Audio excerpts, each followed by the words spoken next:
Hello, and welcome to Sobercast, where we provide AA speaker meetings and workshops in podcast format. We're an ad-free podcast, and if you enjoy listening, please help us be self-supporting by visiting Sobercast.com, look for the donate link, and drop $1 or $2 into our virtual basket. We hope you enjoy the podcast. Have a great day.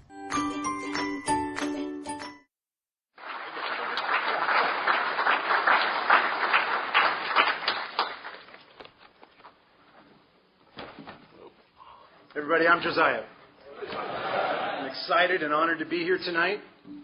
I don't know exactly where here is, but I'm excited and honored to be here. You know, I first got dragged to recovery conventions and saw my first convention speaker. I thought, man, that's like rock star status in recovery, right? They fly you in, they put you up, you get to go out of town for the weekend, you get to talk in front of a big crowd. Be careful what you wish for. So here I am in Brownwood. They took me to Saskatoon, Saskatchewan for a convention. I was in the basement of an Elks Club Lodge in Vancouver, Washington for a convention. There was a bowling alley upstairs. And later this summer I get to go to the land of 8 billion mosquitoes, Duluth, Minnesota. Not quite rock star status. But what I'll tell you is that every place I go for conventions like this, there's always really good recovery. And I'll tell you that anytime I come to a place where there are people who are willing to work this hard and spend the kind of money and effort to find and bring in speakers, I know there's going to be good recovery. And that means a lot to me because I do this stuff because it works. It really isn't rock star stuff at all. I usually lose a weekend and some amount of dollars in the meantime, and I have no idea where I am or who I've met. I can't remember names, but I come away from it even more on fire than I was before because I get to sit in a group of people like you who understand how exciting this stuff is because it works. It is a little intimidating to come into a place like this, though, because I know to a certain extent as an Al-anon at a largely AA convention, I come in a little bit into enemy territory. And that's all right. That's all right. The fact that the room is this full makes me happy. And once we get past the fussy Al-anon qualifying part, give me a second.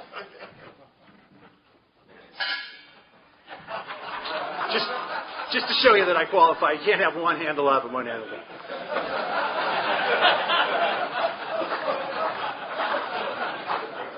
Sorry, Barnes Cup. Once we get past the fussy Al-anon qualifying part and we start talking about the steps, I think everybody in the room who's committed to 12-step recovery should be able to relate. And the only other thing that is a little intimidating is how many guys stood up with so much more time than me. Just if I get it wrong, tell me afterwards, okay? So I did. I came into Al-anon originally because my teenage daughter was using drugs and drinking, and I couldn't figure out how to get her to stop. So, you know, you guys that come in here to AA and hear speakers who crash cars and get in fights and there's all kinds of crazy women and stuff like that going on, might not seem like much of a reason to come into 12-step recovery. But I will tell you that if you are miserable enough and angry enough and afraid enough to sit in some drafty church basement on a folding chair, you must be in some kind of pain. And it's true, I was. You know, I feel like I changed this child's diapers. And now you're telling me that as a 14 or 15-year-old child, I can't get her to do what I want her to do. I got pretty angry and I got pretty frustrated, and I was really afraid for her well-being and afraid for what I might do. And so I came in to the group that is my home group. By the way, welcome from the Lock and Yada 7 o'clock Let's Rock Thursday Night Men's Stag, 125 men strong. If you're ever in L.A., please come see us. There's some amazing recovery there. So I came into that meeting, and I came around for a few months, and I kept waiting for you all to tell me how it was I was going to make things better. And I listened, and no one did. In fact, you were rarely talking about the person that qualified you to come in. You were talking about yourself and your own recovery. And that was frustrating to me because my child was making a mess of her life and a mess of mine, too. And so I didn't stick around very long. And then a couple of years later, after she had been taken by her mother to what I call a Baptist boot camp that was in the fair state of Texas, by the way.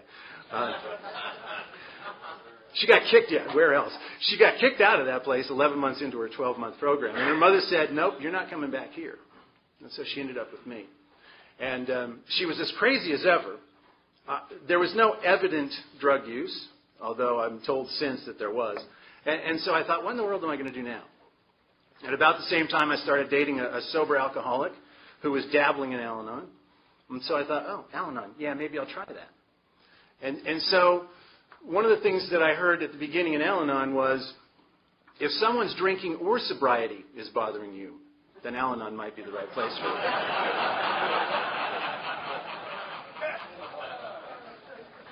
So I thought, I still qualify.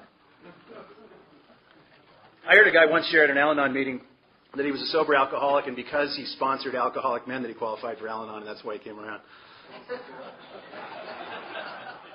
I came into Al-anon this second time a couple years later, and I finally heard what it was you all were talking about.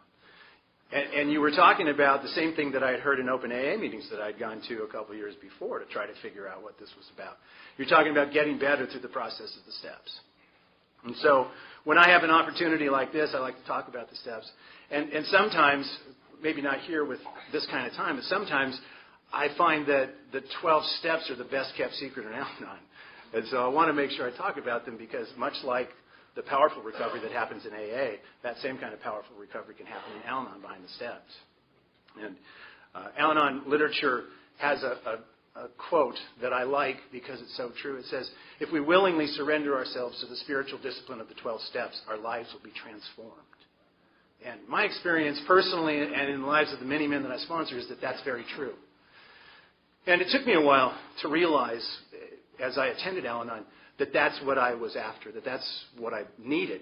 I didn't want it when I first came in, but I needed it. I first came in because other people's behavior really bothered me. And the first message I got was basically the message that is conveyed in Al-anon in the first step. And that is, their behavior may bother you, but there's almost certainly nothing you can do about it. The first step says we admitted we are powerless over alcohol and that our lives have become unmanageable. For an alcoholic, I suppose, that means literally that you're powerless over what alcohol does to you. For an Al-anon who's not necessarily concerned about the way alcohol affects him, that step means that we are powerless over the way alcohol affects other people. And in a more general sense, what we find is that that step is telling us we're pretty much powerless over the way other people behave, period. What happens to us is the way that we engage in other people's behavior and the way that we respond to the emotions that come up in us because of other people's behavior, our lives have become unmanageable. And one of my favorite examples of how the first step works for the loving father of an alcoholic is something that happened to me years before I got into Al-anon. I didn't appreciate the extent to which it was a first step incident. But my daughter had gotten into some kind of trouble at a friend's house across town, and I had driven the family minivan madly across town to come pick her up. My memory is that there were police cars, and they might have had their lights on. And I come, and I angrily buzz at the door, and she comes down, and there, I think that night it was glue or something in a bag that they were huffing. And so, you know, I'm doing what Al-anons do. I'm driving her back home, and of course, wagging a finger and just blah, blah, blah, right? Al-anon is actually the short name for the version, for the program. Al-anon is the short name. The real name is Al-anon and on, right?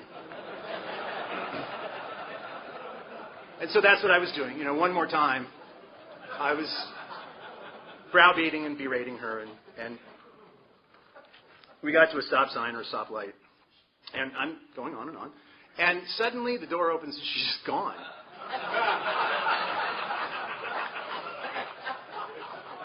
In retrospect, I don't blame her. But she's gone. The door's open. There's traffic. I got to drive. I got to get her. Completely powerless, and my life is utterly unmanageable. What in the world do you do? I mean, we both ended up at home, obviously. But there it is. There's the dilemma. Her behavior is out of control, and it's affecting me, and I don't know what to do.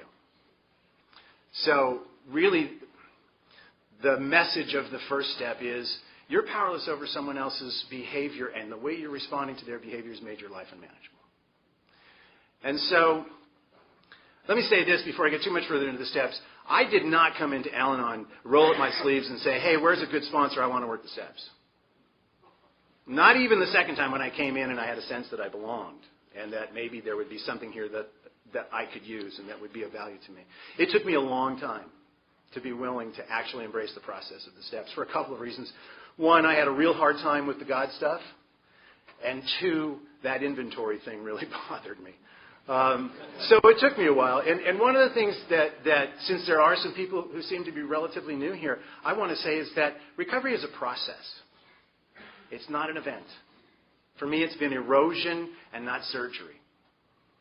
So many times I have a guy who's working on a step. Usually it's the fourth step, but sometimes it's other steps. And they just say, oh boy, I can't wait. I say, well, that's good. You should do your steps, but it's not like the heavens are going to open and suddenly everything's going to be better. It's a process and it takes time. And it is something that you get to live. So when I sponsor guys, I say, we're going to work the steps at your pace. I don't have an agenda or a timetable. I think they need to be worked. My life has gotten better because I've worked the steps. The lives of the men around me have gotten better because they've worked the steps. So I encourage people to do them. But at the same time, I try not to let people get too tied up in the idea of, oh my God, I'm not working my steps fast enough. We Al-anons have a tendency to be perfectionistic and to sort of beat ourselves up. And I tell guys, let's not let our recovery be another tool of our disease. So that said, what I'll say is that once you recognize that you've got those kinds of first step issues, the good news is that if you can understand the principles behind the next two steps, you get a little bit of relief. The second step says, came to believe that a power greater than ourselves could restore us to sanity. And as I said, I came in and I was having a hard time with the God stuff. I had sort of rejected religion several times many years before, and I didn't know if I could even do it if I didn't embrace that part of it. And I was always told, don't worry about that. It gets to be your own conception of it. And in the last 5 years, I've had an opportunity to sponsor several guys who are militant atheists.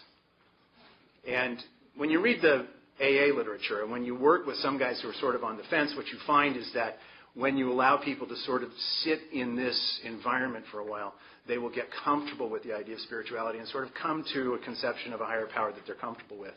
But these guys are militant atheists, and they always were, and they're fine being militant atheists now, and they have no real aspiration to find anything else.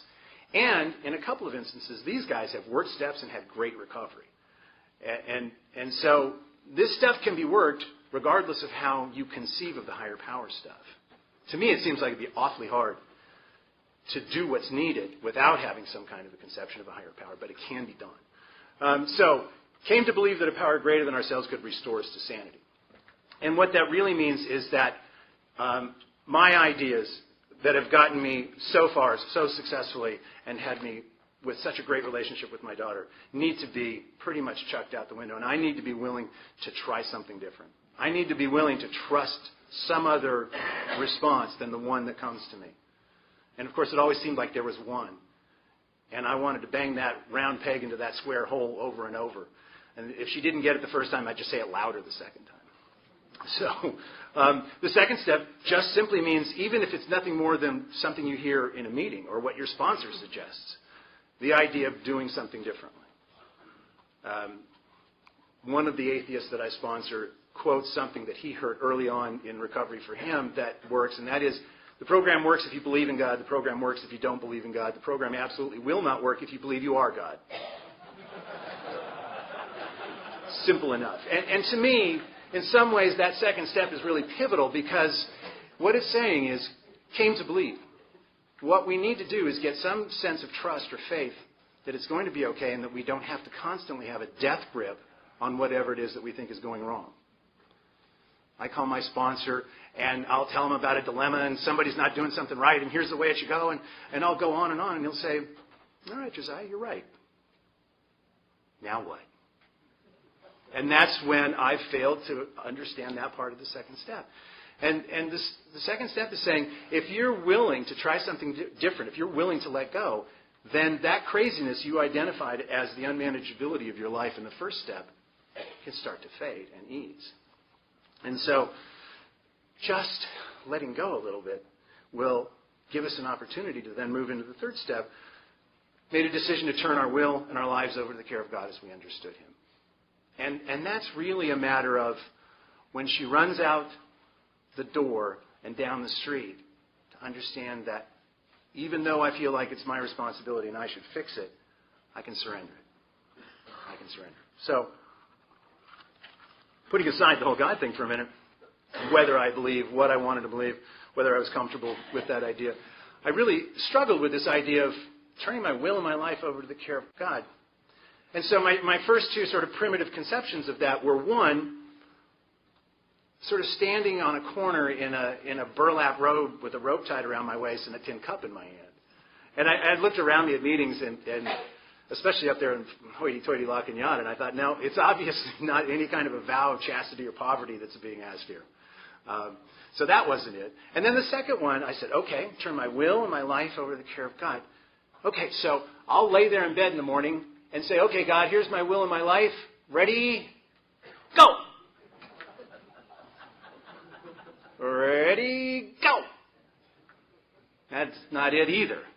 And so really, the idea of this notion of turning your will and your life over to the care of God was best told by a speaker that I heard years ago. And he said he heard it at a meeting in Nashville. And if I had a draw like some of you, I could tell it better. But it goes kind of like this. The whole third step idea is, imagine life is like rowing across a lake. And we all know that when you row, your back is to your destination. And so this rowboat has a tiller. And the deal is that we row and God steers. Now, anytime we want to, we can get up and take the tiller. But once we do that, no one's manning the oars. Of course, when I first heard that story, I said, nah, I know, I got it. I'm like this, right? That's pretty much my solution, right? I'd have one hand on the oar, one hand on the tiller, going nowhere fast. And so the idea is that there's certain footwork that we're responsible for doing that God's never going to do. But the results are what we have to surrender. We have to let God be at the tiller. So I want that job really badly. I'm going to go out there and do everything I can to get it. Whether I get it is out of my hands. I would love for my daughter to be happy and successful and sober. I'll be the best parent I can be at this point, whether that ever happens out of my hands. So that's the idea of the third step, surrender. It's just trying to take, again, that death grip off of things and stop trying to control things so much. I hear guys say they get stuck on the third step, don't know how to surrender their will and their lives. And I say, all right, well, if you're not sure where to go from there, how about we start your fourth step? There's a surrender. Made a searching and fearless moral inventory of ourselves. When I came in and I read that step, I said, no, you don't understand. I'm not the one who needs the inventory. She is, and I can take it right now. From memory. But then again, once you've gotten past that first step, one of the things you absolutely have gotten to understand, even if you lose track of it sometimes, is that we're here to do the only thing we can, and that is to do something about ourselves. That first step tells me that I'm pretty much powerless over everything beyond the end of my nose. So what I got to do eventually was I put this one off for a long time. And now I look back at it and I think, man, really? Because if I have a problem now with somebody or something, I sit down and I was taught to do it the old big book way with 4 columns. And so when I finally was willing to do this, I sat down, and of course my daughter's name was the first one on the list, and that second column of what she did was long, you know. She didn't finish school, and she used drugs, and she took money from me, and she makes a mess at home, and she asked for money, and she never got her driver's license. She's 30 years old. She still doesn't have a driver's license. But now she has a husband, so I don't have to have a resentment about it. So the second column was long, all that stuff, right? And so it affects my security, it affects my financial, all that stuff, right? That great stuff. And then so you get into that fourth column. What's my part? You know, at the beginning you think, what do you mean my part? If she was a good kid, I wouldn't be here in this drafty church basement on these folding chairs, damn it.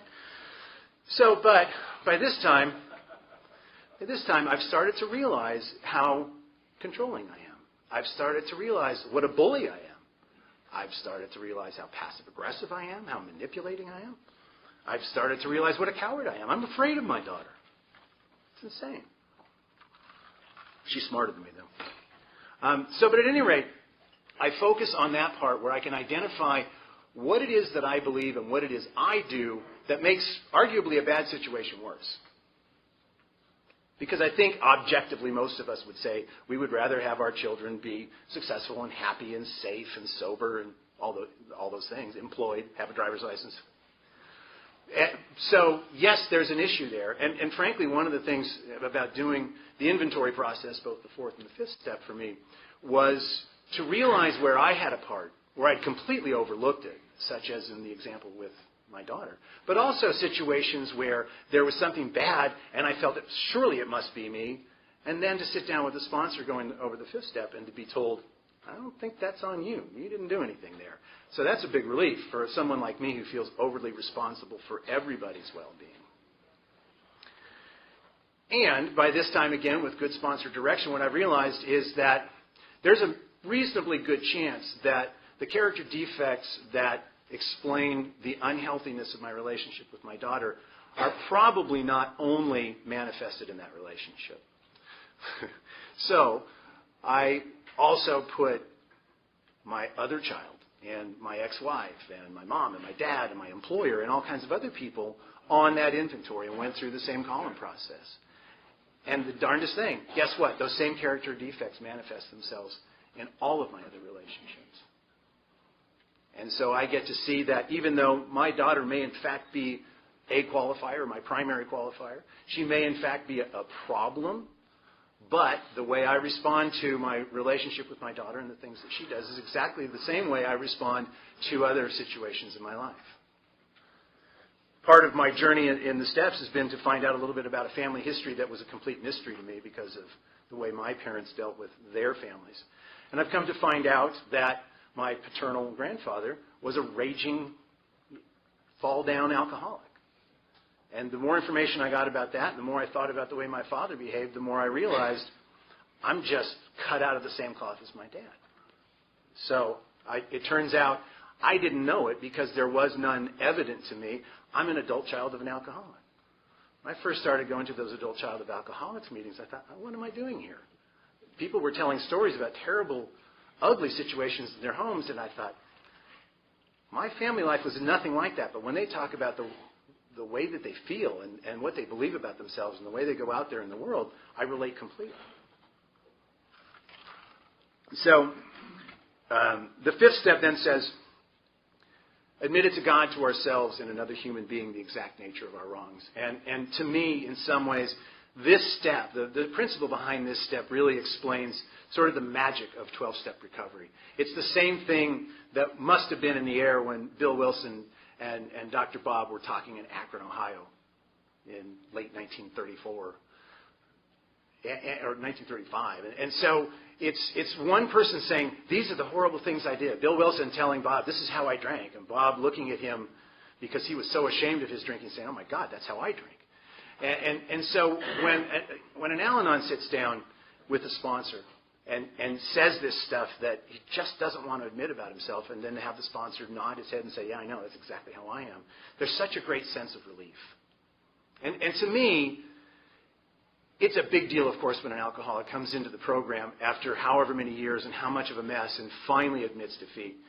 But can you imagine what it's like for a man to come in front of a group of men and say, I can't control my daughter, or my wife's a hopeless alcoholic? It's so hard. We have so much machismo and pride in our culture. It's such a big deal to be a man. And I think it takes so much courage just to come in and say, I can't do this, and this is how I feel. That's really hard stuff. And that idea is what's really at work in the fifth step. And that's why I'm really thrilled that this group embraces the Al-anon so much, because it's kind of a big deal for us. And it's easy to make fun of and have fun with the idea of qualifying for Al-anon, but it really takes a lot of courage. And when I sit with a guy who has done a fifth step and exposed all that stuff, especially the guys who take a long time and kind of come in and don't really want to open up, and then they finally do that stuff, we sit in my backyard and we go over that stuff, and we get to kind of let it out and let a lot of the power out of it. A lot of the shame goes away.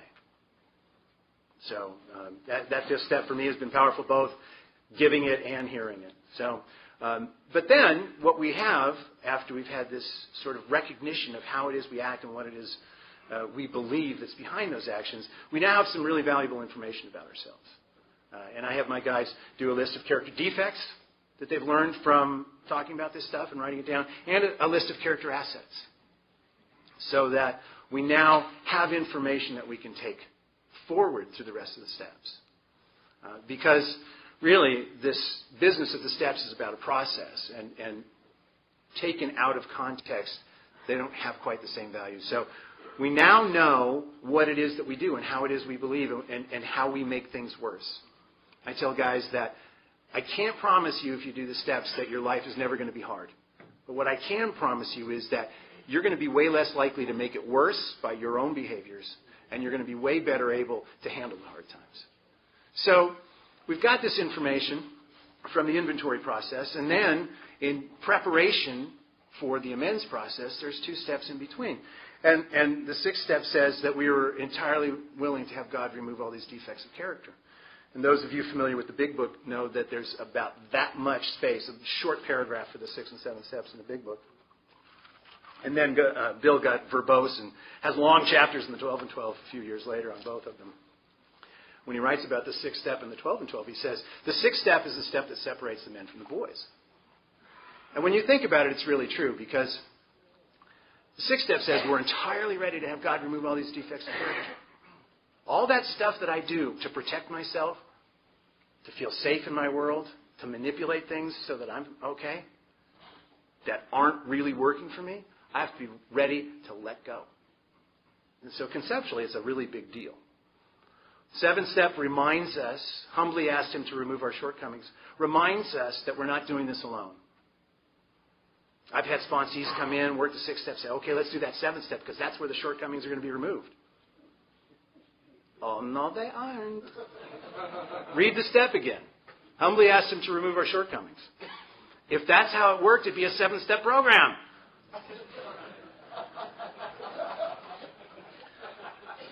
The 6 and 7 steps, in my experience, are really how we prepare for the amends process. I knew a woman long time sober in AA, and she said this early in my recovery. It didn't make sense to me. Now it does. She said the 6 and 7 steps are like the 2nd and 3rd steps with information.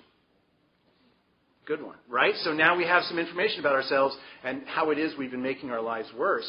For an Al-anon, it's really kind of a dilemma.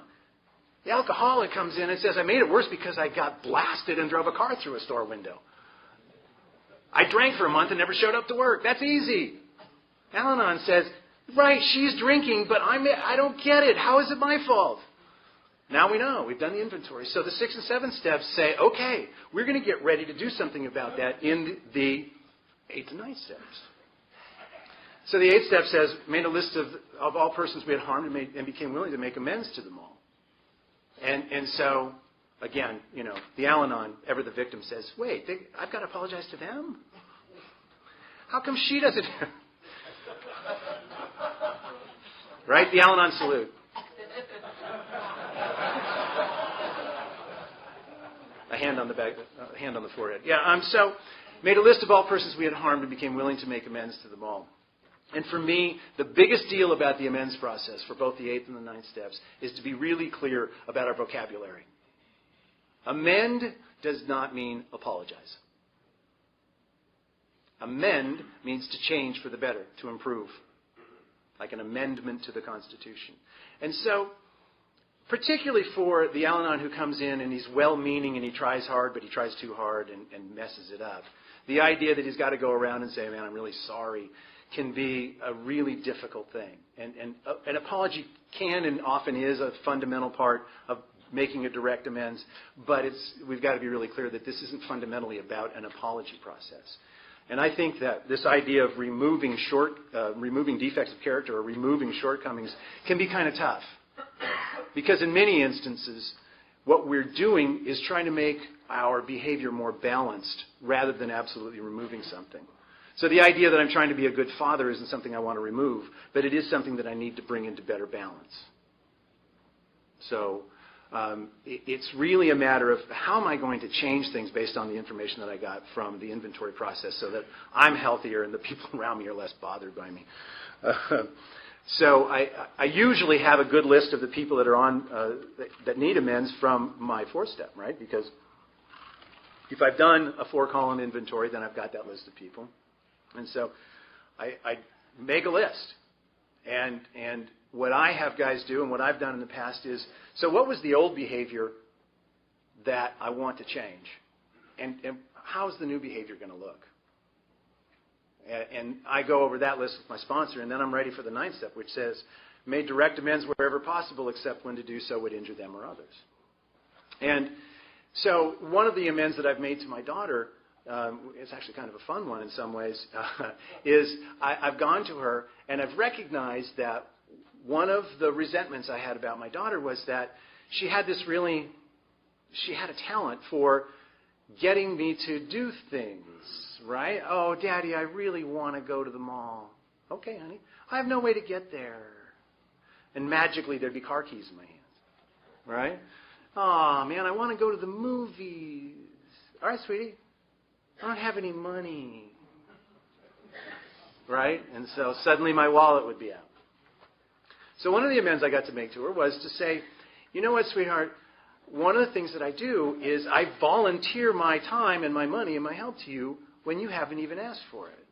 And I don't really think that's fair to either of us. So what I'm going to do in the future is wait for you to ask me for what you want rather than to volunteer it just because I perceive a need. And the look that came over her face was classic because I knew, my daughter, who, as I said, is smarter than me, she knew the jig was up. Now I'm going to have to ask. Dang. And it's been astonishing, too, because what happens is I would, in fact, jump in to volunteer help to try to make things better. And when I don't do that sometimes, I then get the privilege of listening to my daughter talk about her life. So a few years ago, she was with the man that is now her husband. And I believe at the time she was either pregnant or had just had her daughter. And she was talking about how horrible he was and how bad things were and how she was sure it wasn't going to work out and he was treating her badly. And every fiber in this Al-anon's being wanted to do something. Everything. I sat on my hands and I bit my tongue and I just listened. Oh! About a month later, we're out to dinner again. And she's talking and she says, oh my God, Sean is so wonderful. I can't believe how great he is. Thank you, God, that I hadn't said anything before. Because she would have gone away from that and said, I can't believe what Dad said about Sean. So, but I've really gotten an opportunity to allow her just to be who she is and to really appreciate how much of what goes on in that dynamic is about my discomfort. I get to sit in that discomfort, reminding myself of what I have to believe from the 2nd step. I have to believe that it's going to be okay, that I'm not in charge of her well-being, especially now that she's an adult. So as I go through this process, I start to identify places where my behavior contributes to the problem, or my behavior is the problem. You know, my perception that there's a problem and then my response to it. So one of the inventories I did a few years ago was a result of me sitting in a meeting and hearing a guy share about being impatient. And I listened to the share. Actually, I didn't hear anything of the share after that. Impatient. I'm one of the most impatient people I know, and I don't think that was on my list of character defects on that inventory I did a few years ago.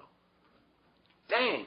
So I sat down and did an entire 4th step because I thought, what else did I miss and what else am I now aware of? And I did this inventory searching for relationships in my life where my impatience manifested itself. Relationships other than that thing in LA freeways where there's a guy in the number 2 lane who can't seem to keep up. That guy made it on my inventory, on the impatience inventory. Seriously, people are doing 75, and then there's one guy who's in the number 2 lane doing 63. And he screws everything up. And So you tailgate him for a minute, you want to honk, and then you go around him, and then what do? You give him the stink eye, right? You know the amends that I had to make on that one? Other than I'd long since retired my driving finger. That one's just not okay. Not in L.A. The amends I had to make on that one was to not tailgate the guy when I identify the guy in the number 2 lane going 63. And trust me, I think there's an agency out there that hires them. They're always there. So I go around him as soon as I can, and then as I pass him, my eyes stay straight ahead. That's my amends. And by the time I'm 4 car lengths away from him, I've forgotten about him. So, but the impatience amends that was really the most profound for me as I worked through this process on this inventory was with my father. And at the time, my father had been retired for a number of years, and he loved to read. And I swear he just picked books by their weight. I read a history of China, son. Dad, I got to run. And so by the time I got to the amends process on that character defect, I realized that the amends had to be that I didn't have to call my dad all the time, but when I did, I needed to call him at a time when I was calm enough and had the time to hear him out. That's how it was going to work. And so the first time I did it, I called him up, and he started to tell me something about his day, and I listened quietly, and I didn't hurry him off the phone. And I swear to you, in 3 minutes, he said, "Okay, son, well, I'm sure you got to go. Nice talking to you." And I thought, how about that? And I thought, surely it was a fluke. Next time I called him a couple weekends later, called him up, and I did the same thing, and the exact same thing happened. It was my perception of the situation and nothing at all about the reality. My dad was from that generation that never spent a lot of time on the phone. He didn't want to have long conversations with me. So it was a fascinating example of how so much of what I create in my world is all on me, despite what my perception was. So that's the process there. And to me, really, the most crucial piece of what we do is that inventory through amends piece. The first 3 steps are absolutely necessary to get us there, to get us ready. That's the core of what we do. That's how we can change our lives and change the way that we act, improve our behavior.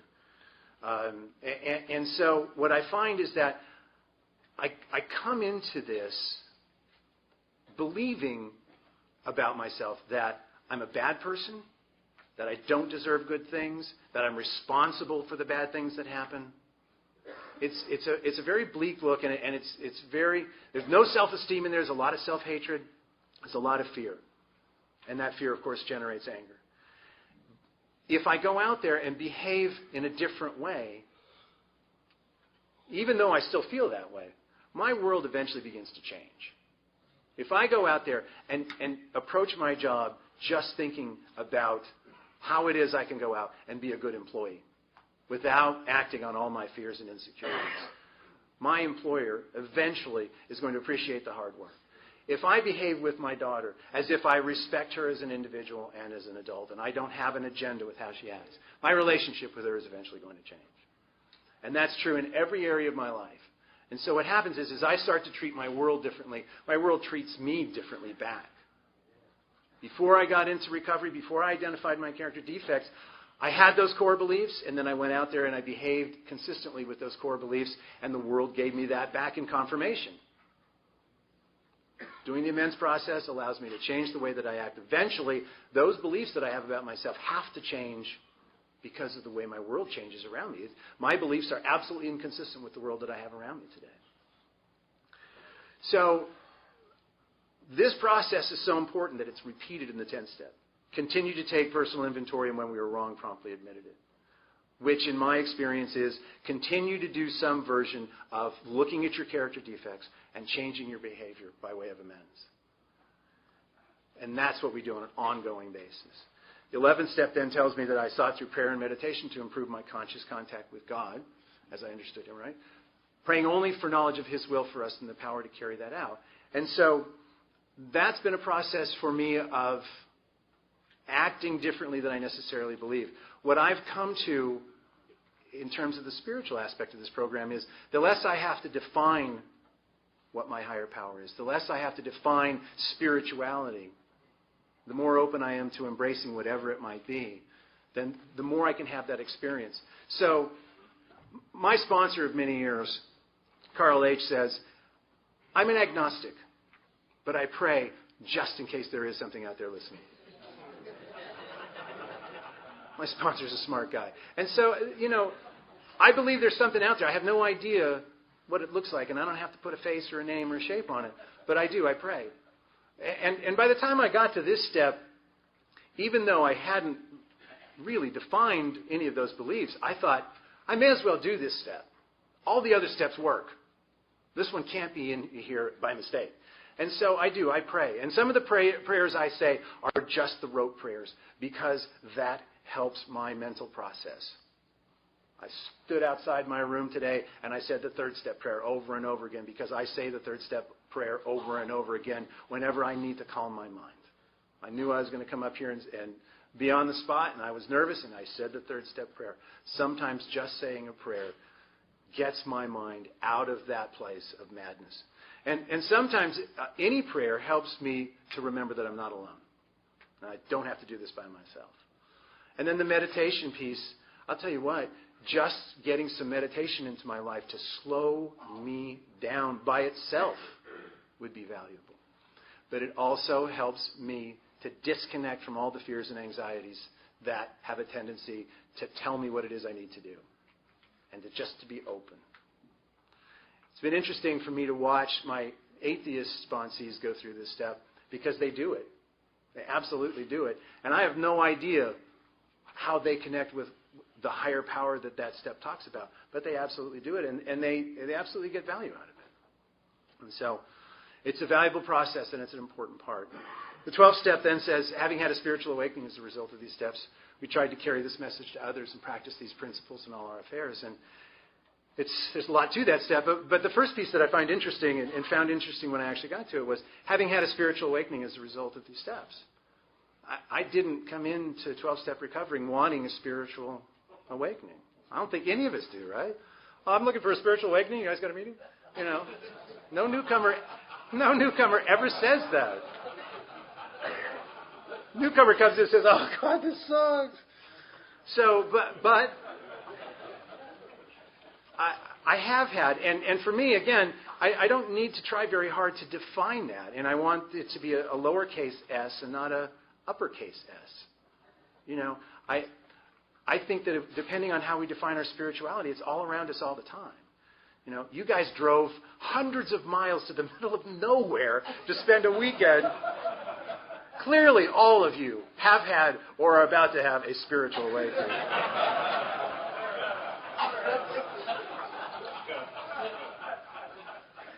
And of course, the idea of carrying the message to others is one that's so fun for me. I get to sponsor dozens of guys and do steps all the time, and I'm constantly being reminded by phone calls from them about how this stuff works and how sometimes just a simple shift in our attitude can make things better.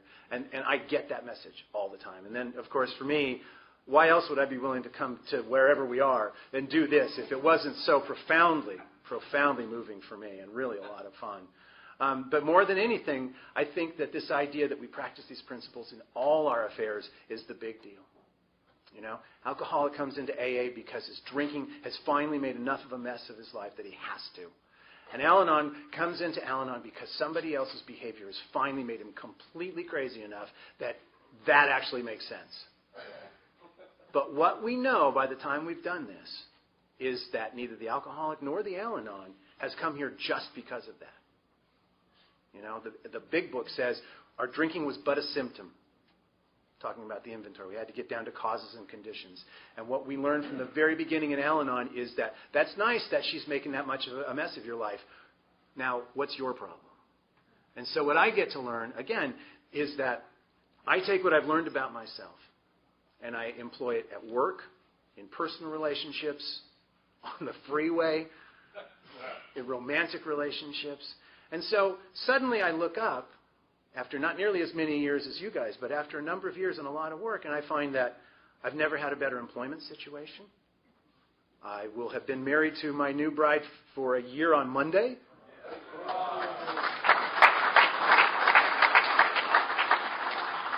I actually have relationships with both of my daughters.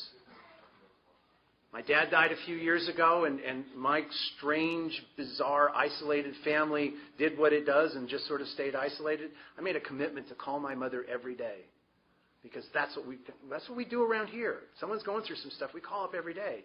I've called my mom every day, with exceptions I can count on my hand, for 3 years. And I've watched her be an example of resilience and strength. Everywhere I turn, I take what I learn here and employ it, and my life gets better. I hope yours does too. I love you guys. Thanks.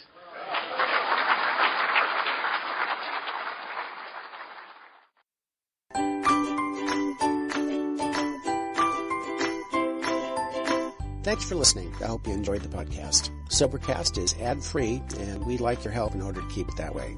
So if you'd like to help us be self-supporting by pledging $1 or $2 a month, visit Sobercast.com and look for the donate links. Thank you very much.